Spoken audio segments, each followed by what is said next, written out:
Your dictation will start within 5 seconds.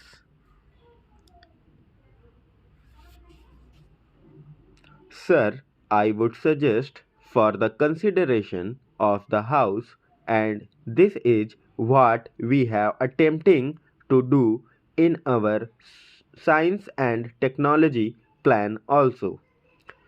We should have plan of developmental application of rural technology. Only a few days back, a few friends from the Bangalore Institute of Science came to see me. They said that they had formed a team of scientists at the highest level who are teaching in that institute. They said they decided to go to a village about 70 miles away from Bangalore and settle down there and then identify the problems there, trying to find out how science and technology could be applied for the purpose of removing backwardness there, for the purpose of improving the productivity, for the purpose of bringing about a better environment there. They have had some short term experience in functioning in the village. They told me that they were encouraged very much not only by the results which are coming out of their experiment but by the response from the scientific community. It is obvious from this perhaps that each high level scientific, technological, or technical institution should be asked to take over a specific area and concentrate their efforts there to find out how science and technology could be applied for the purpose of better development of that area and to increase the productivity.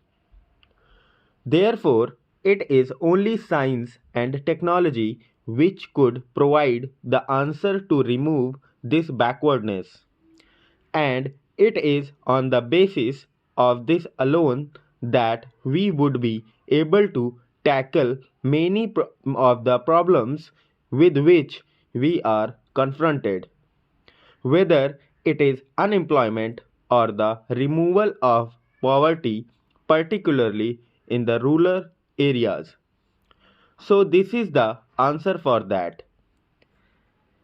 The honorable members talked about indebtedness.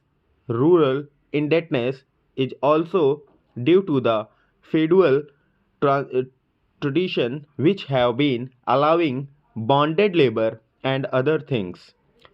All these will have to go. And it is not merely this indebtedness but also the exploitation of the rural poor by the private money lenders which has to go. My honorable friend pointed out this thing. As far as Bihar is concerned, it is a coal mine area.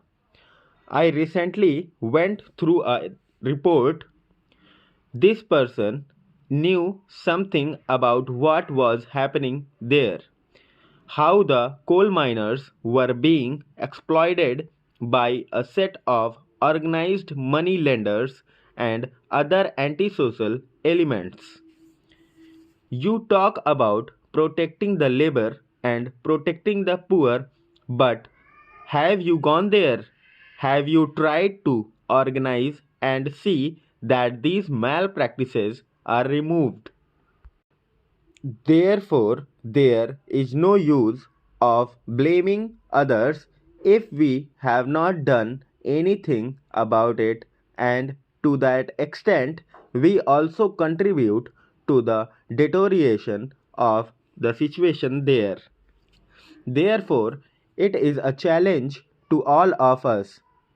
There is no use of throwing blame on somebody if the private moneylender is going to lead to this sort of exploitation of rural poor and even of the industrial labor, then we have got to sit down and think about it, how to abolish it, how to eradicate this practice. When we talk in terms of removing rural indebtedness, it is not by moratorium. Of course, that is a part of it, but it cannot stop there. We have to proceed further. You should have organizations to cater to the needs of these people. There also they want to continue in the same old tradition. How do these people get indebted? They get indebted because they want to imitate the rich in the performing their marriages. They want to have the same funeral ceremonies, they want to have the same birth ceremonies, and therefore some of their indebtedness starts with this wasteful expenditure. Therefore, the social customs is a thing which stands in the way. But for this social custom, who sets the pattern?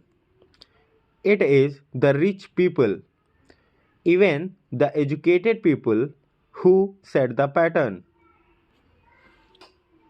Therefore, if we want to remove the rural indebtedness and if you want to remove the root cause for this, then all of us will have to respond to this and set an example to the poor, because they would look respectable only by when they perform the marriage in a certain style, because we are doing the same.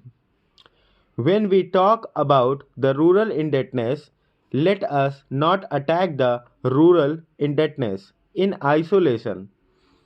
Unless we attack the social customs which led to the wasteful expenditure, even this rural indebtedness cannot be tackled in an effective way.